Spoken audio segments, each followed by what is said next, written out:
छत्तीसगढ़ की खबरों के बारे में बात करेंगे। रायपुर से इसी कड़ी में सबसे पहले खबर, मुख्यमंत्री भूपेश बघेल आज जनता को करोड़ों की सौगात देने जा रहे हैं। बीजापुर में 96 करोड़ रुपए के विकास कार्यों की सौगात देंगे। वीडियो कॉन्फ्रेंसिंग के जरिए लोकार्पण और भूमि पूजन करेंगे। भैरमगढ़ में 29 करोड़ 15 लाख के कार्यों का लोकार्पण किया जाएगा। 67 करोड़ 85 लाख रुपए के विकास कार्यों का भूमि पूजन भी इस दौरान किया जाएगा। तो आज जनता को सौगात देने जा रहे हैं मुख्यमंत्री भूपेश बघेल। बीजापुर में 96 करोड़ रुपए के विकास कार्यों की सौगात देंगे। वीडियो कॉन्फ्रेंसिंग के जरिए लोकार्पण और भूमि पूजन होगा। इस खबर पर अधिक जानकारी के लिए हमारे साथ स्टेट एडिटर धनवेंद्र जायसवाल जी जुड़ चुके हैं। धनवेंद्र जी, आज मुख्यमंत्री भूपेश बघेल जनता को सौगात देने जा रहे हैं। 96 करोड़ रुपए के विकास कार्यों की सौगात देंगे और क्या कुछ इसमें महत्वपूर्ण रहेगा? लोकार्पण और भूमि पूजन कार्यक्रम भी है।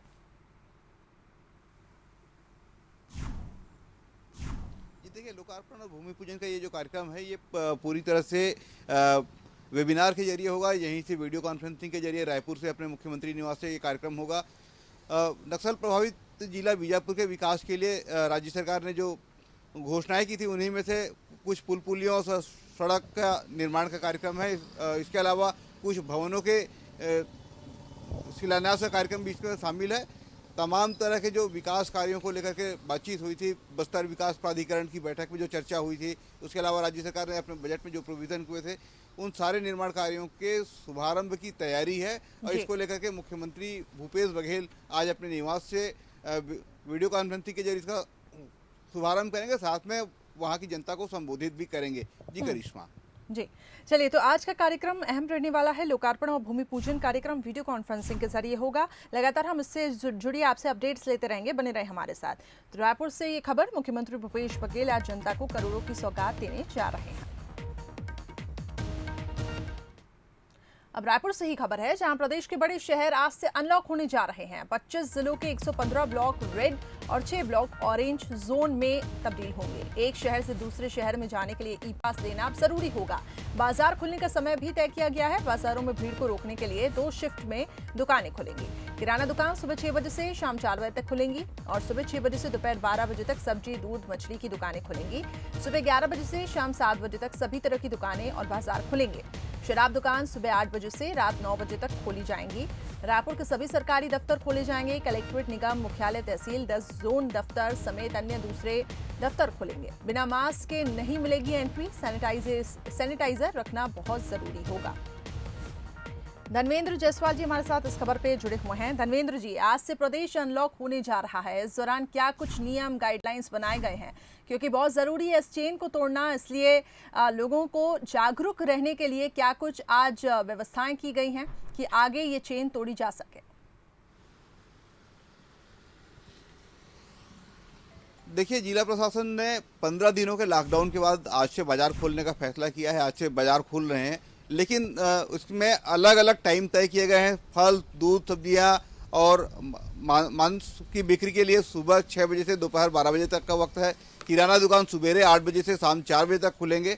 रेस्टोरेंट सुबेरे 10 बजे से रात 9 बजे तक खुलेंगे, लेकिन वो पिक एंड पैक की जो फैसिलिटी हो रात 10 बजे तक दे सकेंगे। बाकी दुकानें 11 बजे से खुलेंगी और शाम तक खुली रहेंगी।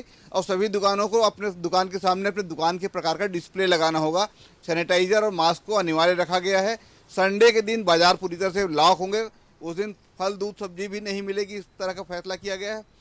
कुछ विसंगतियां इस आदेश में है। जिला प्रशासन ने जो आदेश जारी किए हैं, उसमें तमाम तरह की विसंगतियां देखने को। किराना की दुकान को शाम 4 बजे तक बंद कर दिया जाएगा, जबकि जो रोज कमाने खाने वाले लोग हैं वो शाम को जब अपनी कामकाज से लौटेंगे तब तक 6-7 बज चुके रहेंगे, तब तक उनको किराना दुकान नहीं मिलेगा। सुबेरे 8 बजे चूंकि खुलेगा, सुबेरे 6 बजे से अब तक दुकानें खुल रही थी और अब उसको 8 बजे कर दिया गया है।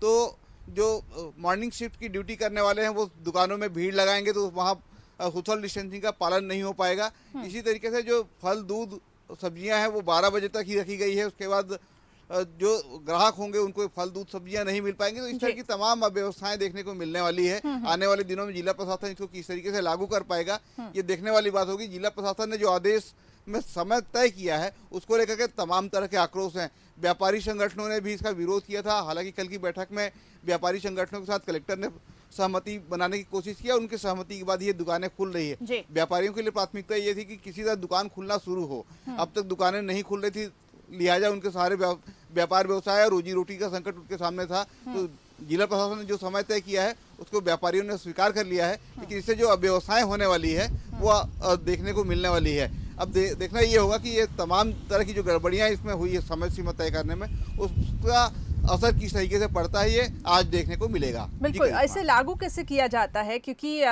जमीनी तौर पे अगर हम देखें तो क्या लोग इसका पालन कर रहे हैं कि नहीं, क्या सोशल डिस्टेंसिंग बन रही है कि नहीं, ये देखने वाली बात होगी। और आज से प्रदेश अनलॉक होने जा रहा है। धर्मेंद्र जी, एक और सवाल है मेरा कि प्रदेश में अब बहुत ही रैपिड टेस्ट और एंटीजन टेस्ट भी लाए जा रहे हैं, जिसके जरिए ये लक्ष्य रखा गया है कि सितंबर तक 4000 टेस्ट हों एक दिन में। इसके बारे में बताएं कि इसको लेकर क्या कुछ व्यवस्थाएं की जा रही हैं स्वास्थ्य विभाग की भी तरफ से, सरकार की भी तरफ से, क्योंकि हम देख रहे हैं कि अनलॉक कब होगा और ये संकेत मिले हैं कि आगे लॉकडाउन नहीं होगा। हालांकि अगर जहां संक्रमितों की संख्या बढ़ी है तो वहां पर कलेक्टर को आदेश और ये जिला प्रशासन को हक दिया गया है कि वो लॉकडाउन लगा सकते हैं। जी, निश्चित तौर पर कलेक्टरों के पास ये तमाम अधिकार हैं कि वो कब लॉकडाउन करेंगे, कब अनलॉक करेंगे, किस तरीके से व्यवस्थाएं होगी, ये अधिकार दिए गए हैं। लेकिन एक बात मैं आपको हेल्थ डिपार्टमेंट के बारे में बताने से पहले ये बताना चाहता हूं कि जो बसों का संचालन है, बस संचालकों ने करने से मना कर दिया है। यानी पूरे प्रदेश में कहीं बसें नहीं चलेंगे, क्योंकि उनके सामने पैसेंजर्स की समस्या है, उनके सामने डीजल की समस्या है, उनके सामने टैक्स की समस्या है। तमाम मांगों को उन्होंने सरकार के सामने लगातार रखा है। उसके बाद मार्च के महीने में जो सहमति बनी थी वो जाकर के पिछले महीने जुलाई में उसको लेकर के फिर से दोबारा सहमति बनाई गई, और अब फिर से जब लॉकडाउन हुआ 15 दिनों का तो उनके सामने फिर से वही समस्याएं हैं। जहां तक टेस्ट की बात है तो स्वास्थ्य विभाग ने इसकी अच्छी तैयारी की है। 3 तरीके के से टेस्ट पूरे प्रदेश में हो रहे हैं इस समय। RT-PCR टेस्ट हो रहे हैं, ट्रू नॉट तरीके से हो रहे हैं, और एंटीजन टेस्ट हो रहे हैं। तो एंटीजन टेस्ट की संख्या बढ़ाने की कोशिश राज्य सरकार की है। राज्य सरकार चाहती है कि तमाम जिला मुख्यालयों में एंटीजन टेस्ट हो जाए, और इसको प्रतिदिन 4000 के सैंपल तक ले जाने का लक्ष्य है। ट्रू नॉट और RT-PCR में इस तरीके की संख्या फिलहाल बढ़ा पाना संभव नहीं दिखाई दे रहा है। लिहाजा एंटीजन टेस्ट किए जाएंगे, और एंटीजन टेस्ट में जो पॉजिटिव पाए जाएंगे उनका फिर से RT-PCR होगा, और उसके बाद ही ये कंफर्म होगा कि वो कोविड पॉजिटिव हैं या नहीं है। तो स्वास्थ्य विभाग ने सभी तरीके से इसके इंतजाम किए हैं और इसके लिए लोगों को प्रशिक्षित किया है, और अतिरिक्त जो मैन पावर की जरूरत पड़ेगी वो आयुष से लेने की व्यवस्था भी की गई है। चलिए, तो हेल्थ डिपार्टमेंट से तैयारियां पूरी हैं, और आज जो व्यवस्थाएं लागू की गई हैं कि प्रदेश अनलॉक होने वाला है, इसलिए कुछ गाइडलाइंस बनाई गई हैं। अब देखना ये होगा कि क्या ये गाइडलाइंस का पालन होता है और किस तरीके से होता है। बहुत बहुत शुक्रिया हमारे साथ जुड़ने के लिए। वहीं लॉकडाउन खुलने के बावजूद छत्तीसगढ़ में अभी बसों का संचालन नहीं किया जाएगा। बस एसोसिएशन ने इसका फैसला लिया है। प्रदेश में बसें 21 जुलाई से नहीं चल रही हैं। बस संचालक टैक्स में छूट की मांग कर रहे हैं, जिस पर अभी बात नहीं बन पाई है। चलाने में जो मार्च 20 से बंद है, उस संबंध में जुलाई माह में हमसे चर्चा वर्चा हुई और सब ये कहा गया कि आपकी सारी मांगें मान ली जाएगी, अब गाड़ी चालू कर दो। हमने 7 जुलाई से गाड़ी चालू की और 21 जुलाई तक गाड़ी चलाई है। टैक्स भी पटाया, और 15 दिन में कम से कम हर बस मालिक को एक बस के पीछे पर डे 2 से 3 हज़ार रुपये डीजल का अपनी जेब से देना पड़ा। अब हम लोगों ने ये तय कर लिया है कि भाई अब इस पार या उस पार की लड़ाई, क्योंकि सारे लोग प्रदेश में हर जगह, हर आदमी, हर ऑपरेटर अपने अपने विधायक से, कलेक्टर से मिलकर ज्ञापन दिए हैं, लेकिन कहीं कोई सुनवाई नहीं है। वहीं छत्तीसगढ़ में कोरोना का कहर लगातार जारी है। प्रदेश में पिछले 24 घंटे में कोरोना पॉजिटिव 395 नए मरीज सामने आए। 6 लोगों की इस दौरान मौत भी हुई। अकेले राजधानी रायपुर की बात करें तो 174 नए केस सामने आए। प्रदेश में अब कोरोना पॉजिटिव मरीजों की संख्या इसी के साथ बढ़कर 10,932 हो गई है। दुर्ग की बात करें तो 53 मरीज, बिलासपुर में 37, राजनांदगांव में 19, नारायणपुर में 12 और जांजगीर में 9 मरीज मिले।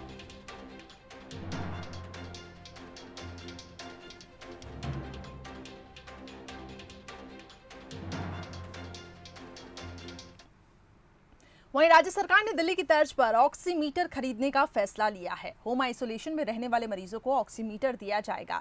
बीपीएल श्रेणी के मरीजों को वापसी की शर्त पर ऑक्सीमीटर फ्री में दिया जाएगा, जबकि एपीएल मरीजों को स्वयं के खर्च पर ऑक्सीमीटर दिया जाएगा। राज्य सरकार ने इसे लेकर कलेक्टर्स को टेंडर जारी करने के निर्देश दिए हैं। तो ऑक्सीमीटर से लगातार बॉडी के ऑक्सीजन लेवल को चेक किया जाएगा। और छत्तीसगढ़ में क्योंकि हम देख रहे हैं कि होम आइसोलेशन की सुविधा दी जा रही है, यानी कि ऐसे मरीज जिसमें सिम्टम्स नहीं है, एसिम्प्टोमेटिक हो, जिसमें माइल्ड सिम्टम्स भी है, तो वो अपने घर पे रह सकते हैं, लेकिन तमाम शर्तों के आधार पर। अब एक और व्यवस्था दी जा रही है कि इन मरीजों को ऑक्सीमीटर भी दिया जाएगा, ताकि टेम्परेचर के साथ साथ ये अपने बॉडी का ऑक्सीजन लेवल भी चेक कर सके। तो उसको लेकर ये फैसला लिया गया है और टेंडर जारी किया गया है।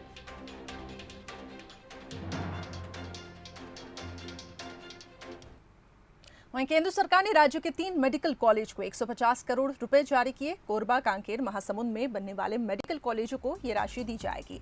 हर मेडिकल कॉलेज को 50-50 करोड़ रुपए मिलेंगे। स्वास्थ्य मंत्री टी.एस. सिंहदेव ने इसका स्वागत किया। उन्होंने ट्वीट करते हुए कहा कि राज्य सरकार की ओर से केंद्र सरकार का आभार।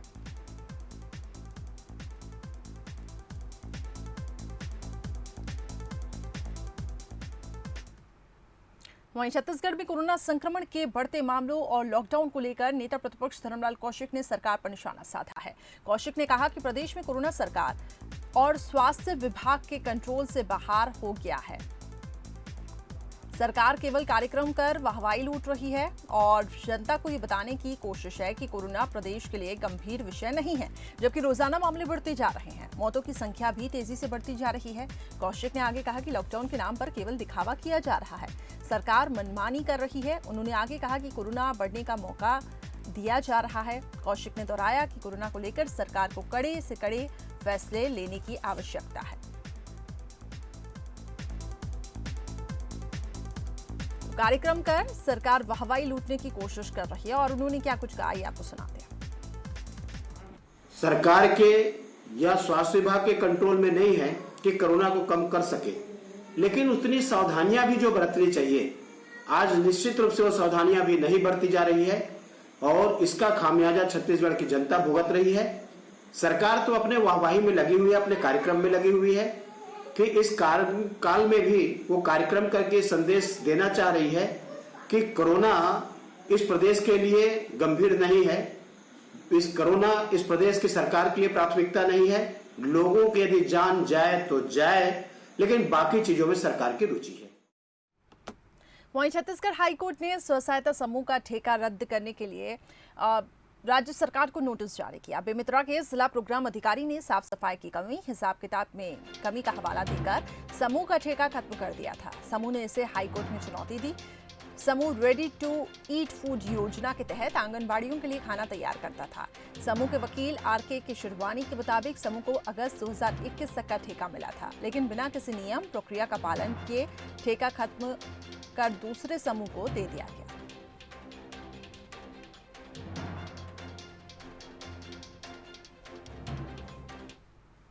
वहीं कोरिया से सुकमा तक निर्मित होने वाला राम वन गमन पथ कदम कदम पर राममय होगा। छत्तीसगढ़ सरकार ने जो कार्य योजना तैयार की है उसमें तीर्थ और पर्यटन स्थलों के द्वार से लेकर लैंप पोस्ट और बैंच तक के सौंदर्यीकरण का विशेष ध्यान रखा गया है। बुधवार को छत्तीसगढ़ की सरकार ने 3D तस्वीरें जारी की, जिसमें 137 करोड़ 75 लाख रुपए की लागत वाले इस प्रोजेक्ट में करीब अगस्त महीने के आखिरी सप्ताह से काम शुरू हो जाएगा। इसकी शुरुआत रायपुर के पास चंद्रखुरी के माता कौशल्या मंदिर से होगी। लगभग 1400 किलोमीटर सड़कों के दोनों ओर वृक्षारोपण भी किया जाएगा। राम वन गमन पथ पर पहले चरण में 9 स्थानों का चयन किया गया। सभी जगहों पर landscaping, precast, fabrication work, gate पर भगवान राम का धनुष तीर होगा, राम के झंडे लगेंगे, प्राचीन लुक के लैंप पोस्ट होंगे।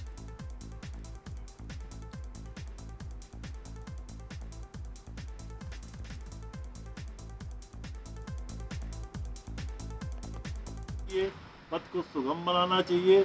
पथ के तरफ हर तरफ जो रोड ब्यूटी है, बोर्ड्स लगने चाहिए, वो तत्काल लगने चाहिए। और जो 9 स्थानों पे तुरतुरिया से लेकर के हरचौका से लेकर के रामाराम तक, सीवड़ी नारायण, राजिम, ये जो शामिल है, इनका डेवलपमेंट का जो प्लान पर्यटन विभाग ने आज प्रस्तुत किया। और माता कौशल्या की जो मंदिर है चंदखुरी में, जो उनका जन्म स्थान है, उसको भव्य बनाने के संदर्भ में जो सरकार का निर्णय है, उसके बारे में जो DPR बनाया गया है, उसकी प्रस्तुति आज पर्यटन विभाग के द्वारा की गई। 25 अगस्त को छत्तीसगढ़ का मानसून सत्र शुरू होगा। 4 दिन के इस सत्र की तैयारियों के लिए सीएम भूपेश बघेल ने विधानसभा अध्यक्ष चरणदास महंत से मुलाकात की। इस दौरान संसदीय कार्य मंत्री रविंद्र चौबे भी मौजूद रहे और इस बार मानसून सत्र के सदस्यों के अलावा सीमित कर्मचारियों को ही सदन में रहने के लिए कहा गया है। कोरोना की गाइडलाइन का पालन किया जाएगा। बिना जांच के किसी को एंट्री नहीं दी जाएगी। विधायकों के बीच कांच की दीवार रहेगी। 3 विधायकों के बैठने वाले बेंच में 2 विधायकों को ही बैठाया जाएगा।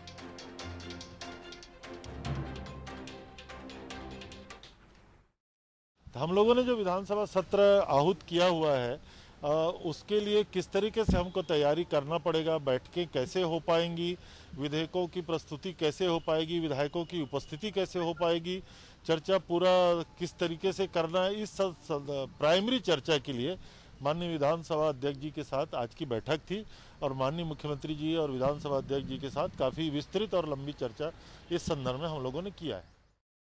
वहीं छत्तीसगढ़ में कांग्रेस सरकार की निगम मंडल नियुक्ति की दूसरी सूची जल्द आ सकती है और इस सूची को फाइनल करने के लिए प्रदेश प्रभारी पीएल पुनिया 7 अगस्त को प्रदेश दौरे पर आने वाले हैं, जिसमें नेताओं से रायशुमारी के बाद निगम मंडल के 100 से अधिक पद भरने की बात कही जा रही है। देखिए इस रिपोर्ट में। रायपुर आने वाले हैं पुनिया। कांग्रेस नेताओं की बदलेगी दुनिया। निगम मंडलों की दूसरी लिस्ट होगी फाइनल। कांग्रेस में बढ़ी हलचल। छत्तीसगढ़ में निगम मंडलों की 32 नेताओं की पहली सूची जारी होने के बाद अब बाकी के पदों में नियुक्ति की कवायद शुरू हो गई है। इस सिलसिले में बड़े नेताओं से चर्चा के बाद अब दूसरी सूची को फाइनल किया जा रहा है। इस सूची पर अंतिम चर्चा के लिए प्रदेश प्रभारी पीएल पुनिया 7 अगस्त को छत्तीसगढ़ दौरे पर आ रहे हैं। पीएल पुनिया की मौजूदगी में बड़े नेताओं की चर्चा कर निगम मंडल की दूसरी सूची जारी की जाएगी। बताया जा रहा है कि तय मापदंड के अनुसार विधायकों को चुनाव जिताने में मदद करने वाले चुनाव संचालक को निगम मंडल में मौका मिल सकता है। संगठन का काम संभालने वाले प्रमुख नेताओं का भी नंबर आ सकता है। वहीं जातिगत समीकरण के आधार पर निगम मंडल में कुछ नाम शामिल हो सकते हैं। निगम मंडलों की दूसरी सूची आना है, उस पर चर्चा हुई है। जो नाम आए हैं उन नामों पर विचार किया गया है और उन नामों को लेकर जो समन्वय समिति है उसमें विस्तार से चर्चा होगी। उसके बाद ही प्रक्रिया आगे बढ़ेगी। हम कोशिश कर रहे हैं अगस्त माह में दूसरी सूची जो बचे निगम मंडलों और जो सदस्य हैं उन नामों पर विचार करके फाइनल किया जाए और जो हमारे कार्यकर्ताओं को उसमें मौका दिया जाए। ये हम लोगों की प्रक्रिया चल रही है। इधर एक तरफ जहां कांग्रेस दूसरी सूची बनाने में जुटी हुई है, वहीं बीजेपी इसे कांग्रेस की अंदरूनी गुटबाजी को दूर करने का फॉर्मूला करार दे रही है। बीजेपी के वरिष्ठ नेता ब्रज मोहन अग्रवाल ने निगम मंडल में नियुक्ति को रेवड़ी बांटने का उपक्रम करार दिया। ऐसा है, कांग्रेस में व्यापक असंतोष है और उस असंतोष से सभी लोग कांग्रेस के वरिष्ठ नेतृत्व भी चिंतित है और इसलिए वो लोगों को उस असंतोष को दूर करने की कोशिश है। पर मुझे लगता है कि ये तो एक अनार 100 बीमार है। ये जितने लोगों को संतुष्ट करेंगे उससे कई गुने ज़्यादा असंतुष्ट होंगे और कांग्रेस की स्थिति खराब होगी। फिलहाल कांग्रेस की दूसरी सूची का सबको बेसब्री से इंतजार है, क्योंकि पहली सूची में बड़े चेहरों ने स्थान पा लिया है। जानकारों की माने सेकंड और थर्ड लाइन के नेताओं और कार्यकर्ताओं को सत्ता में अभी भी भागीदारी नहीं मिल पा रही है, इसलिए काफी जोड़ तोड़ के बाद सूची फाइनल की जा रही है। मोहन तिवारी, बंसल न्यूज, रायपुर। वहीं बीजापुर में पुलिस और नक्सलियों के बीच मुठभेड़ हुई, जिसमें भीमा नाम का एक नक्सली घायल हुआ। मनकेली के जंगलों में हुई इस मुठभेड़ के दौरान पुलिस ने एक नक्सली कैंप को भी ध्वस्त किया। एसपी कमलोचन कश्यप ने इस घटना की पुष्टि की है। पुलिस और नक्सलियों के बीच में ये मुठभेड़ हुई है। मुठभेड़ में भीमा नाम का एक नक्सली घायल हुआ है और साथ ही कई नक्सली सामग्री भी बरामद की गई। कवर्धा के रानी सागर गांव के पास शराब से भरा एक ट्रक पलट गया। जानकारी के मुताबिक ट्रक रायपुर से कई शराब लेकर जा रहा था। इस दौरान रायपुर जबलपुर नेशनल हाईवे में रानी सागर गांव के पास ट्रक का टायर फट गया और ट्रक पायलट पलट गया, जिसमें ट्रक चालक घायल हो गया, जिसको इलाज के लिए जिला अस्पताल भर्ती किया गया, जहां पर उसका इलाज जारी है। इस दौरान शराब लूटने वालों में होड़ मच गई। मौके पर पहुंची पुलिस ने कड़ी मशक्कत के बाद शराब लूटने वालों को भगाया।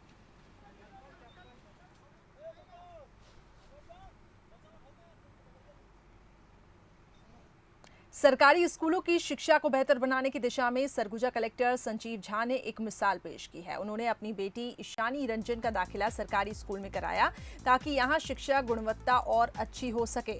अंबिकापुर के गद्दीपारा के अंग्रेजी मॉडल स्कूल में ईशानी का एडमिशन दूसरी कक्षा में कराया गया। एक और जहां अफसर नेता अपने बच्चों को निजी स्कूल में पढ़ाने पर ज्यादा भरोसा दिखाते हैं, तो वहीं सरगुजा कलेक्टर ने अलग ही उदाहरण पेश किया है।